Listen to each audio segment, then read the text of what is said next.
TB, you ready to go? You ready? TB, tell us about, the play of the day, the interception. Yeah, it's honestly something that we have seen on tape. It's a common route around the league. But I want to give a shout out to Al Holcomb, the linebackers coach. He put it on tape a few times. We've worked that play. Our offense runs that play. And he basically told me, like, if I see it, go. And I think they ended up jumping the back, got to like a 3x1 or a 2x2 snug set, and that's one of the, like I said, it's one of their top quick game concepts. We're in a 3-deep zone, and just saw it and broke on it. So yeah, that's pretty much it. Well, Dion Walker had a big pressure on that play. Do you think that might have, blocked to his vision, trying to find you there? Yeah, no, 100%. I couldn't really see the front, but when I came out to the sideline, I think that was the first thing that Ed told me. He said Dion won quick and got a pressure and made him get the ball out quick. So it takes a full team effort.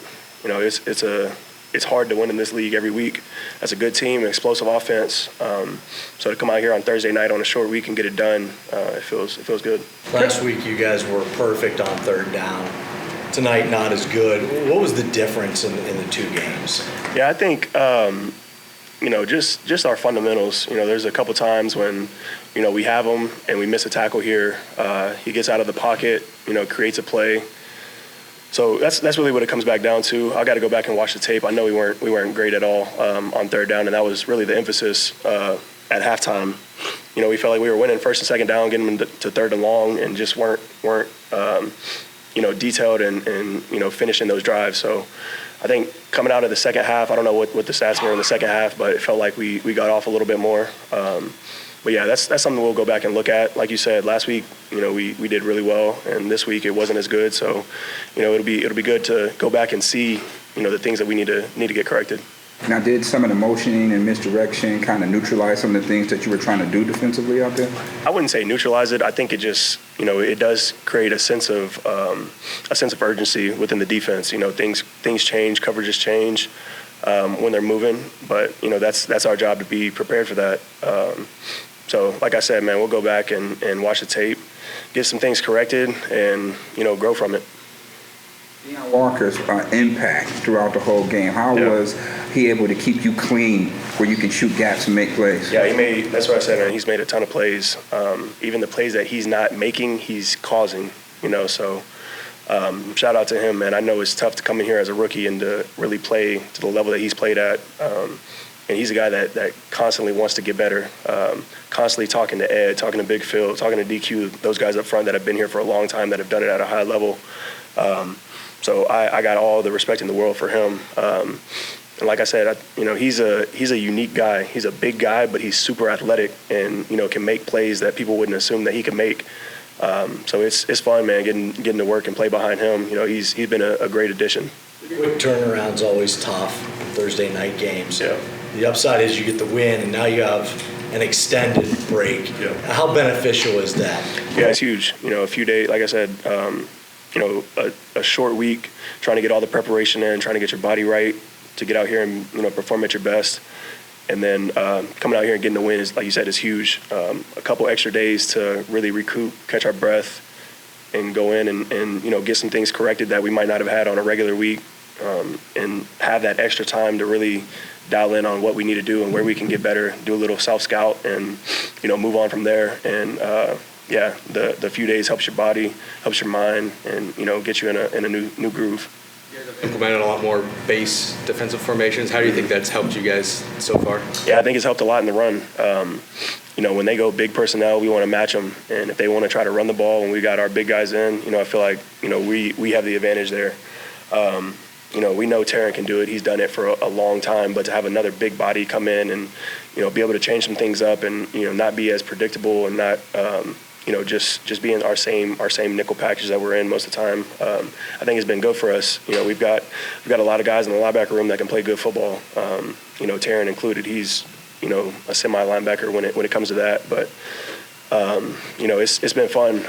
A new wrinkle kind of in the defense. We've done it before, but, doing a little bit more now. And, I feel like we've been pretty successful in it so far. What is it about this defense that just, no matter what's happened the first few quarters of the drive, to be able to come up and make a play and force these turnovers in big spots? Yeah, I think it's just the mindset. We talk about it all the time. The ball's the most important thing, and we know it's not going to be perfect. Offenses around the league are good. That's a known fact. But for us, it comes down to taking the ball away, and especially in the critical moments of the game. So that's something that we preach and something that we believe in and something that we've been pretty good at. And I think that's just the philosophy of who we are. So how instrumental was Shaq Thompson and Deone Walker out there with you today? Yeah, it's huge. Me and Dorian have played a lot of football together. I've grown to know him as a player, as a person. So it's cool to, have that relationship and then go out there and be able to play together. And he, like I said, when Matt's out there, he's coming in the base packages. Matt's down, so Shaq's coming in, and he's been a great addition. A veteran leader, a guy that's played really good football at a high level for a long time. A smart player, and somebody that I lean on a lot. Honestly, he's one of the guys that I look to the most. Getting tips here and there, communication-wise, things that I need to get better at. So having him in the building and being around, man, it's been great. How much of the speed plays in the fourth quarter? Chiefs game last year, playoff game against the Ravens. I mean, these are all fourth quarter plays that you're turning in. Are you building up a book on a quarterback through the course of the game, where you just read him a half second faster by the time you get to the end? What is it about you in the fourth quarter? Yeah, I think that's part of it. The mental part of the game. You learn as the game goes. You get a feel for the offense. You get a feel for the route concepts as they want to get to, the people they want to get the ball to.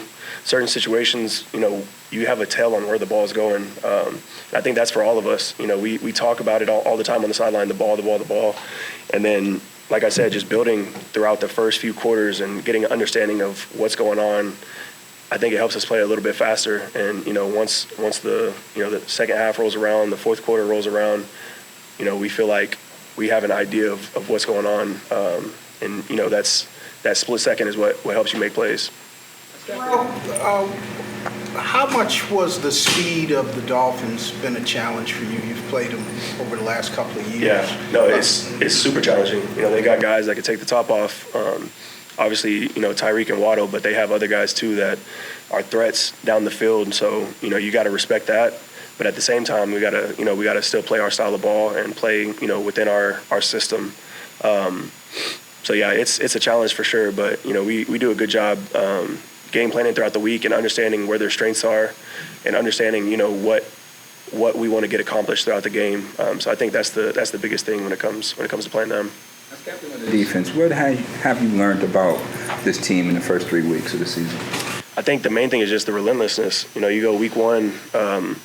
We're down. It doesn't look good, but guys keep playing. We're talking about it on the sidelines. Like, all it takes is one drive, and we come up with a win there.